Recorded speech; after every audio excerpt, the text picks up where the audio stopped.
Baba wethu wena you are able to do ngaphezu kwalokho ingqondo yethu ayikwazi ukubamba lokho ongakwenza.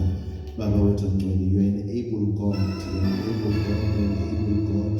Indeed you are able to perform imisebenzi uNkulunkulu wethu yamandla. Egameni likaJesu siyabonga ngaleli thuba ekuseni uNkulunkulu wethu osinikeze lona kuba sizofakaza sizohlanganyela sikudumise wena njengenkosi, sithi uphakeme lithizwe lakho Ntombi Jehova ngoba enamuhle umusa wakho umphakade. Baba wethu ngcwele lithi njalo ekuseni umusa wakho musha. Baba namandla onke siyabonga Baba kunamhlanje sibonga umusa omusha wokuhamba today. uNkulunkulu wethu namandla sibonga Baba ukuthi akusiwe amandla nokuhlakanipha nokwazi kwethu, but it's because of your grace. It's because of your grace. Thathu dumo nebongo in Jesus mighty name. Amen. Hallelujah.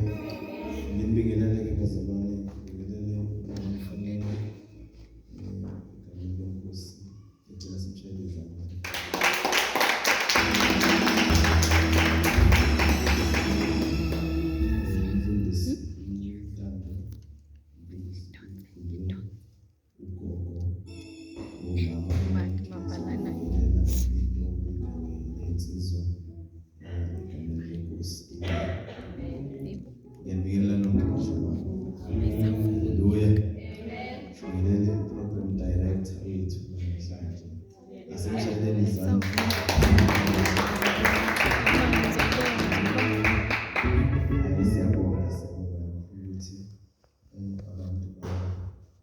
Sebenza endlini yenkosi. Ngiyafuna ukuzibona.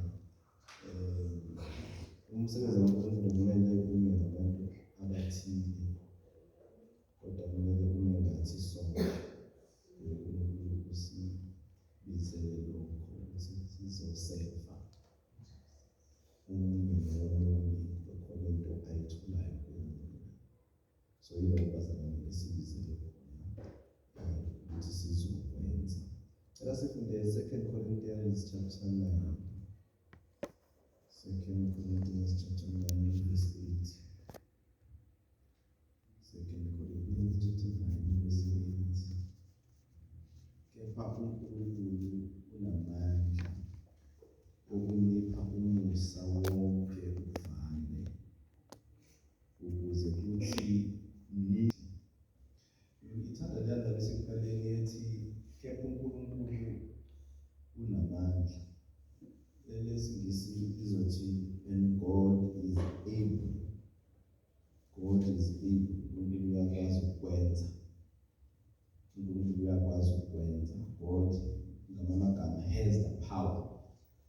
God has the ability to do it. Amen. Amen. So ufuna ukholwa babe nomqondo ukuthi lo uNkulunkulu abamkhonzayo unamandla, has the ability okwenza. Mhlawumbe singangena ukuthi okwenza ini. Uthi nje God is able. Lo uNkulunkulu omkhonzayo uyakwazi ukwenza. He is able, unamandla okwenza. So sikhonza an able God. Lokho kufanele singakukhohlwa bazalwane kunanoma yini. Noma kuthiwa sikhuluma ngokunikela, but you must know ukuthi lo uNkulunkulu engimkhonzayo is able. Esimweni engikuso nasentweni engiyidingayo nanoma yini empilweni yami, the God that I serve is able. Because take my pen kumaHebrew oza kuye makakholwe that he is. First before nje asisiqhubeke, you must believe that he exists. Nalana kuPaul uthi uNkulunkulu is able. uNkulunkulu okwazi ukwenza. He is able. Don't doubt him, believe him. He is able. Akwazi. Hallelujah. And God is able to make all grace abound toward you, that you always having all sufficiency in all things may abound to every good work. Praise God. That's what I mean.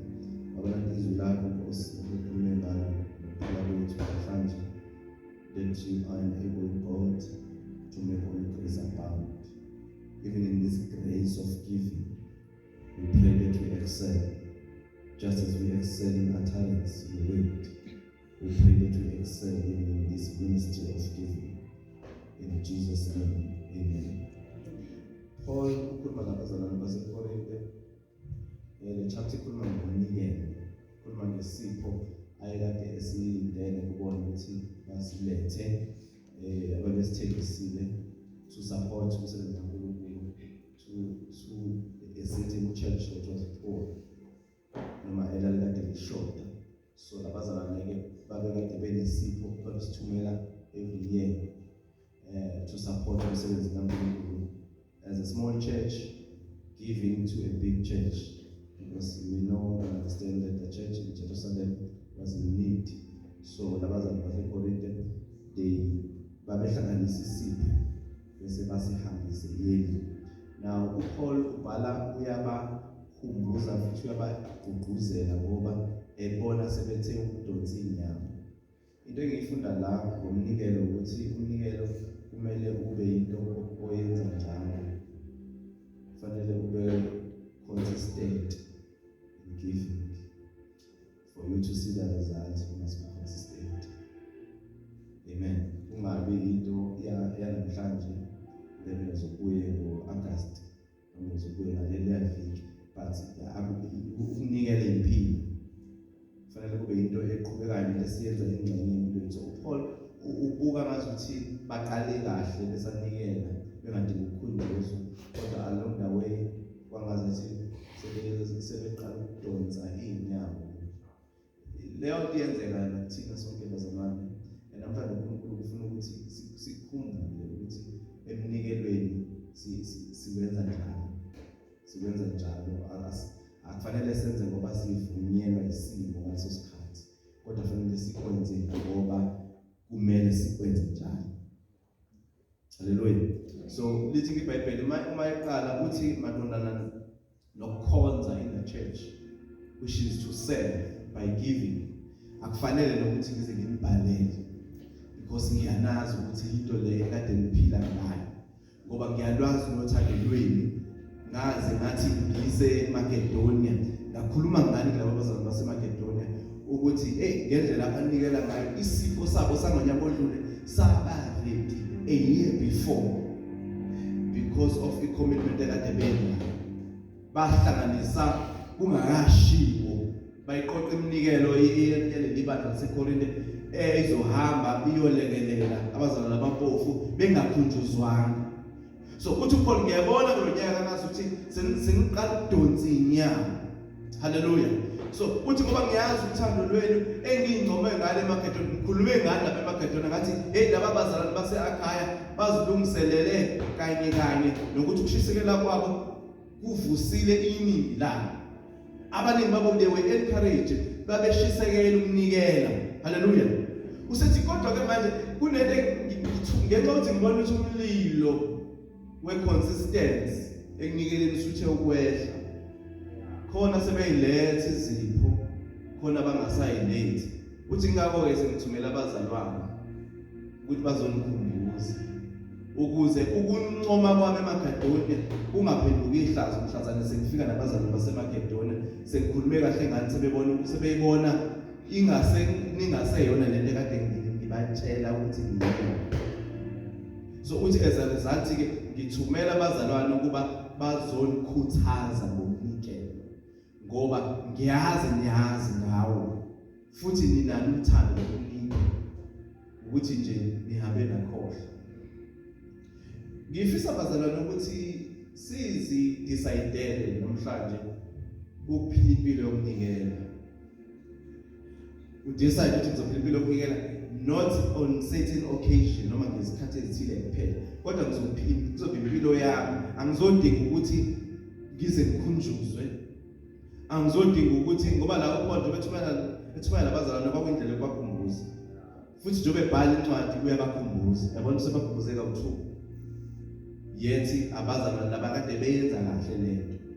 So nathi ke bazalwane ukushunyayezwa ngomnikelo akube nje ukuthi siyakhunjuzwa ngezwi, kodwa kungabi ukuthi sizoqala si-act ngoba sesikhunjuzile. Akube yinto esiphila ngayo. Haleluya. So okusho ukuthi noma kuthiwa asitshelwanga ngalona ngawunikela, kodwa kube yinto esiyidecide ukuthi ngizokwenza noma kuthiwa angifundiswanga ngawo. So uma ke sithi uma iqhubeka ke uthi ukuze kuthi njengokusho kwami nibe senilungiselele. So ukhulumile ngabe eMakedoniya ukuthi benza kahle bayanikela. Ukube nje ngizosuka la mangifike eGoli ngifike ngikhulume ngabazalwane base FPC eMaritzburg ngithi eve benikele. Manje sengibuya nalabazalwane baseGoli sengiza la bengasayiboni leyo nto. Uthi kuyize ukuncoma kwami kuba ngazuthi ngihamba manje. So ingakho ngithumele abazalwane kini ukuthi bazonikhuthaza ngokunikela ukuze mase sengifika mina ngifike vele niyanikela. Verses number 4 uthi funa uma ngabe kufika kanye nami abasemakedoniya banifumane ningakabi nilungisele sijabe thina. Uthi uma sengixoxela abazalwane sengifika nabo uma bengasayiboni lento yokuthi niyanikela ithina sizophoxeka ukuthi ayishuthi bekade siqamba manga. Uthi singaliphathi nina ngaleli themba. Ngalokho ke bengithi kudingeka ukuba ngincenga abazalwane ukuba bandulele ukuza kini. So ukhuluma ngalabo abathumelayo ke manje balungisele ngaphambili isipho senu esathenjiswa ngaphambili. Uyabona babenza isivumelwano nesithembiso so bazonikela. Kodwa ngokuhamba kwesikhathi kwakhona abangasawaletha ama-pledge abekuwathembisile, kwakhona bavala okweshumi kwabo, kwakhona abangasayilethi iminikelo. So uPaul uyabuka ukuthi no kuzoba yihlazo leli abazalwane ngoba ngiyazi ukubana nothando hayi ukuthi futhi abathanda ukunikela ngoba the fact ukuthi besithola isipho sabo besiba ready a year before kusho ukuthi banothando nede nje khona into ebaphazamisile. So asibakhuthaze. So bazalwane nathi ke kumele siphile leyo mpilo yokuthi ukunikela kwethu kuyatraceeka, hayi ngoba unikelela abantu noma unikelela ukuthi ubone, kodwa nje enhlizweni yakho kwazi ukuthi uzazi wena ingakhona nembezo okulahlayo ukunikela, wazi ukuthi cha I give, I'm a giver, I'm a tither. Hallelujah. I-consistency ikhona. Ileyo nto ngifuna ukuyigcizelela namhlanje kakhulu, into ye-consistency ukuthi be consistent ekunikeleni kwakho. Nikela ulandelane, hayi ngoba ufuna ukubukwa noma wenzela ukuthi uthandwe, kodwa ngenxa yokuthi understand ukuthi uNkulunkulu wama-covenant lo uma ungasanikeli you are breaking that covenant. Hallelujah. Now lapho sifunda khona-ke mhlawumbe okay before sifika la sifunda khona ukhuluma into yokuthi ke bazalwane kepha nakho kohlwanyela kancosana uyakuvuna incosana, nohlwanyela kakhulu uyokuvuna kakhulu. Kula mnikelo wesipho efanele sihambe. So uthola ngokunikela kwakho. Hallelujah. Usethi ilona lowo ke anikele njengalokhu azikhethele khona enhlizweni. So lapho ngibathumele angibathumelanga ukuthi bazonigqoqa ukuthi umuntu akhiphe ngoba kusho lo umhambi wabo, kodwa kube yilona lo yazidecide yena ngoba ebuka ukuthi no this is ilokho kufanele uNkulunkulu namhlanje noma ilokho uMoya Ongcwele agcizelela ukuthi nginikele ngabo namhlanje. Bese kuvesi number 8 ke lo bese ufunda sithi ke uma nenze njalo ke nanikela nenza yonke lento uNkulunkulu ke unamandla. God is able. Useyazikhipha yena because isipho asiziyena, isipho siya kuNkulunkulu. Umnikela uzi kulabo abawucelayo. Ngiyangizwa bazalwane. Umnikela uzi kulabo abafundisa ngawe. Umnikela uya kuNkulunkulu.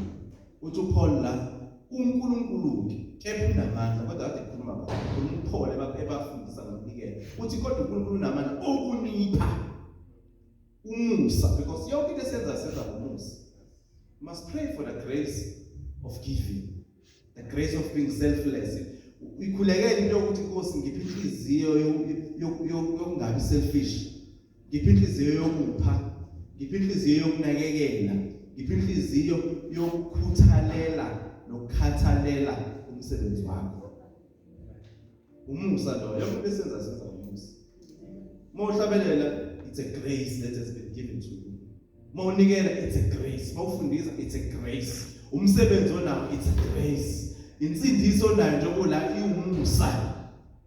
So uthi kukhona uNkulunkulu kepha that God is God is able to make all grace, even this grace of giving, God is able to make it abound. God is able to make that grace abound. Uyakwazi ukwenza umusa uvame, ugcina usunomusa omningi, usune-grace. Because once one grace yokuthi uyapha noma wakhulekela into yokuthi uphe, i-grace yezinto izo-abound to you. Uzoba nomusa ochichimayo woku-attract izinto ezinhle. Uzoba nomusa ochichimayo wokudonsa imali because unayo vele grace yemali. Hallelujah. Kodwa uma uzoba ustingy, noNkulunkulu uzokukhohlela phela bazana. Njengalokho umuntu ehlwanyela ingcosana uyakuvuna ini ingcosana. Futhi uyakwazi ukudetermine the level of the grace uNkulunkulu afanele ayithele phezulu kwakho. Hallelujah. Umnikelo wakho. Umnikelo is not an amount. It's a decision. It's a commitment oyithathayo ngalokho uNkulunkulu akupheka. uNkulunkulu angakupha 10 rand kodwa unikele ngo 1 cent. uNkulunkulu angakupha 100,000 kodwa uma uzokuba disobedient uzonikela ngale oyicomparison no 100,000. Kodwa uyakwazi ukuthi uNkulunkulu ekuphile leyo mali, that amount of money, bese ubone efanele uNkulunkulu, ubone efanele ukuthi iye kuyena. God is able to make all grace abound. Unamandla okwenza wonke umusa uvame towards you. Kepha uNkulunkulu unamandla okunipha umusa wonke uvame. Izwa ukuthi mase usunomusa i-grace bazalwane ne-favor kaNkulunkulu uyakwazi ukuyi-attracta ngomnikelo. Ngiyakuzwa bazalwane. I-favor yokuthi abantu bakuthande, bakupha imali, bakupha imisebenzi, ubonile imali, lento abahlale abantu befakaza ngazo, uyakwazi ukuyi-attracta leyo nto ngemnikelo yakho. Ukuthi isibusiso sikulandele noma kuthiwa ukuphi, because you are a selfless individual, awucabangeli wena kuphela.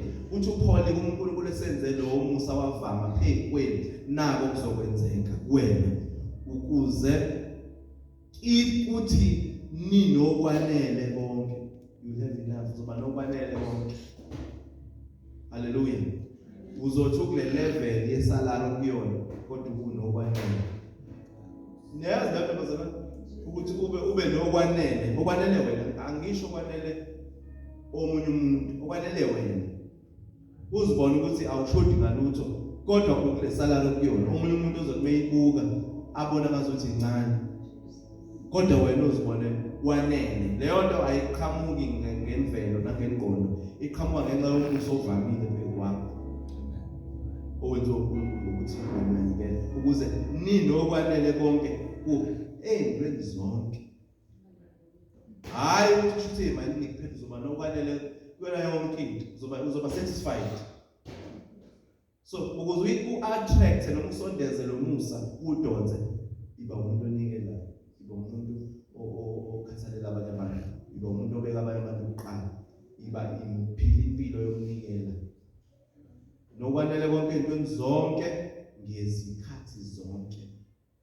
Hayi only makuphela inyanga. Shuthi uzoba nokwanele ezintweni zonke njalo ngezikhathi zonke. Abantu abaphila kwi-grace nasemseni kaNkulunkulu ababheki kwisalary kuphela kodwa babheka ngezikhathi zonke. Bese ke nevame imisebenzi yonke emihle. Hallelujah. Lithi leli lesingisi abound to every good work. Cela sikhiphe imikelo yethu bazalwane. Ibambe ngesandla sakho. Ama-envelope ethu asekhona noma esephela kumele siyoprinta amanye. Make it your decision today. Ukuthi angizothatha ama-10 ama-break in giving. But kuzoba into standard njengalabazalwane ngabo uphona bakhuthaza ukuthi God uma semnikelile njalo uNkulunkulu unamandla to make all grace abound. Ukho konke futhi nezingane zakho umethi kukho konke into zonke ezikhathi zonke futhi iminikelo iyakwazi ukuthi yenze ukuthi uvikeleke ngisho umndeni wakho, uvikele ngisho abantwana bakho ngemnikelo yakho futhi uyakwazi ukuthi ukhulume into oyifunayo engahlangene nemali.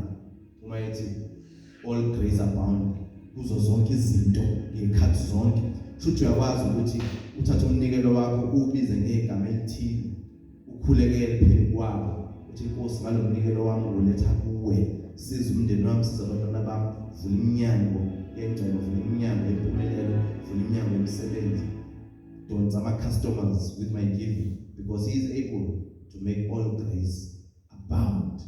Uyakwazi ukwenza umusa ufana. Cela sibambe umnikelo, sivala amehlo ethu egameni likaJesu. Wena uNkulunkulu osezulwini, ongalikhuluma iphutha namanga, kodwa izwi lakho liqinisile nguwe. Namhlanje Nkosi, abantwana bakho baba ngomnikelo yabo bayiletha kuwe uNkulunkulu wethu namandla egameni likaJesu. I pray for consistency eminikelweni yabo. Kuba Nkosi impilo yokunikela kube impilo yabo, kube lifestyle yokunikela, kungabi ukuphoqwa, kungabi uNkulunkulu wethu baba wethu namandla onke, kungabi umanipulator, kodwa kube lona loyazidecidele. Siyathandaza uNkulunkulu ongcwele ubusise, wenze uNkulunkulu wethu umusa wakho uvame phezu kwabo. Umusa emakhaya, umusa emsebenzini, umusa kumabhizinisi nakonke umusa abakwenzayo. Siyathandaza uNkulunkulu ongcwele ngezikhathi zonke makubonakale wena. Sithatha udumo lonke nezibongo in the name of our Lord Jesus the Christ of Nazareth. Amen and amen. Cela sizeni bazalwane, asese khona mbalwa egameni lenkosi.